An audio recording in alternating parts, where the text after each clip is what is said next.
Hi guys, I'm Dean and welcome back to another edition of The Inebriologist.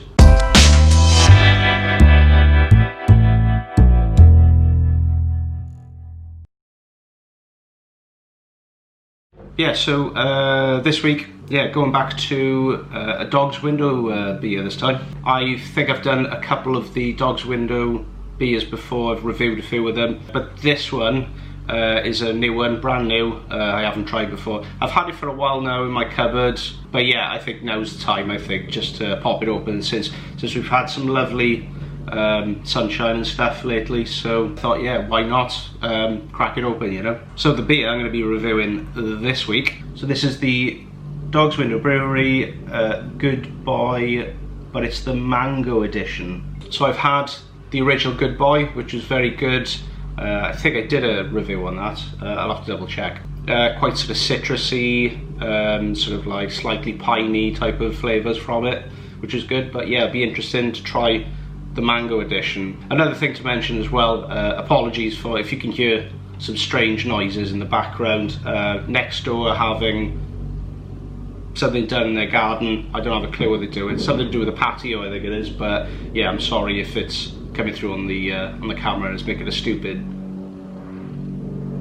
hum noise like that. But anyway, let's forget that. Let's just dive into the beer, isn't it? So that's what it's all about. It's all about the beer, not the background noises. And another thing I forgot to mention as well is the first version of this was in collaboration with Wales Ales, which is a good friend of mine, Neil, his company, where he'll be delivering loads of different types of beers around the South Wales region. Usually it tends to be between sort of Swansea and Cardiff, that sort of thing, you know. But yeah, great service from him as always, and yeah, he manages to get some really good cracking South Walian beers. So yeah, time to get into a glass and see what we've got. Thank God the noise of that thing's stopped for a while now anyway, so just enough time to get this into a glass, you know. So here's the beer, here is the glass.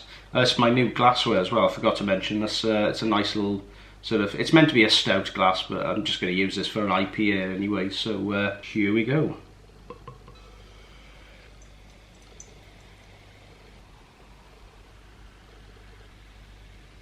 Yeah, just going to leave it because it's quite vigorous with the carbonation there, because there's a lot of carbonation. First thing you just see when you pour it is just bubbles going everywhere and that sort of thing. Yeah, there's like an off-white head on it, if you can see.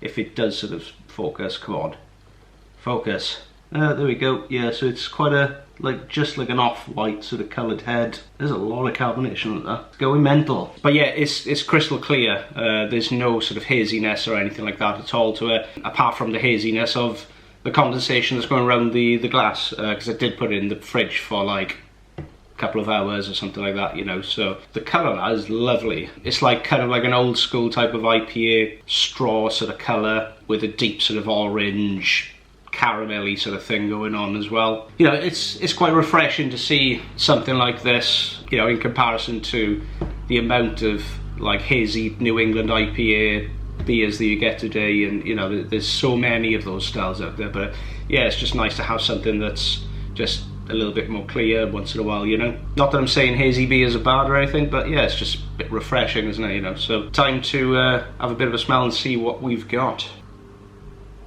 Oh, I wasn't expecting that, but that's a good thing, just saying. I didn't mean it as in, ooh, oh god, that's going to be a bit weird, but that smells gorgeous actually. Definitely mango in there, you know. At the end of the day, it does say Good Boy Mango Edition, or Tropical IPA, but yeah, there's a ton of mango in that. Also smell passion fruit in there, a little bit of grapefruit, and it just smells quite sort of sherbety as well, like the old sort of sherbet sweets that you get, or like sort of lemon bonbon type things, you know. And a hint of like peachy, strawberry type thing as well. It's got like that sort of, I don't know, like a peach Lipton iced tea type thing going on in the background as well, which is quite interesting. But yeah, looking forward to this, so cheers everyone. Yeah, I like that. That's really nice. And that's the thing I like about these type of IPAs. They're like no-nonsense IPAs. It's a nice sort of really nice dry finish to it. You know, that's the one main feature I think which I quite like about it. So as it went down, a little bit of the sweetness there, like a slightly sort of bitter thing going on in the back, but it's mainly dry. Like my mouth is kind of like just completely sapped of any moisture now, so it does make you want to have another gulp, you know. On the smell, it was like full on mangoes, and it was kind of like overpowering everything else, you know, when it comes to the smell of it. On the taste, it's kind of mellowed out a little bit, which is quite nice. It might have been a different sort of taste maybe if it, you know, if I had have drunk it a bit more fresher when I had it, maybe the mango would have come out more in the flavour, in the actual taste of it. I can taste, as I said, with the hoppiness as well, I can taste a little bit of the hops there coming through. It's like that sort of slightly citrusy, piney thing coming through as well. But it's mainly like a really dry sort of finish to it, you know. It's definitely got like that sort of peach flavour in there as well, like peach or apricots, and a little touch of like sort of passion fruit in the background as well, you know. It's a little sweet, but it's not, it's kind of balanced out with everything else really, you know.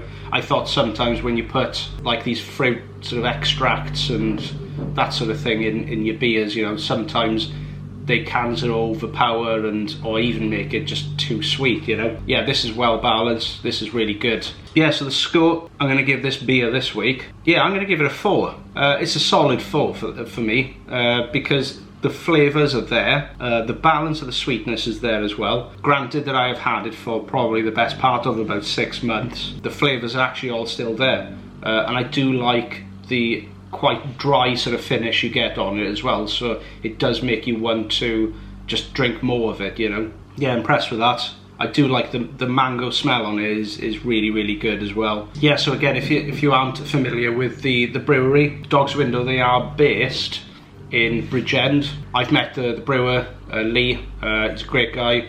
Yeah, if you just want to try an assortment of different things, he does brew loads and loads of different things across the spectrum, you know. It's not just IPAs and, you know, stouts and that sort of thing. If you manage to come across a couple of his beers, just give them a try, you know. So thanks for watching, guys. Don't forget to subscribe for more beer videos, and I shall see you very soon. Iechyd da, and look after yourselves. Cheers.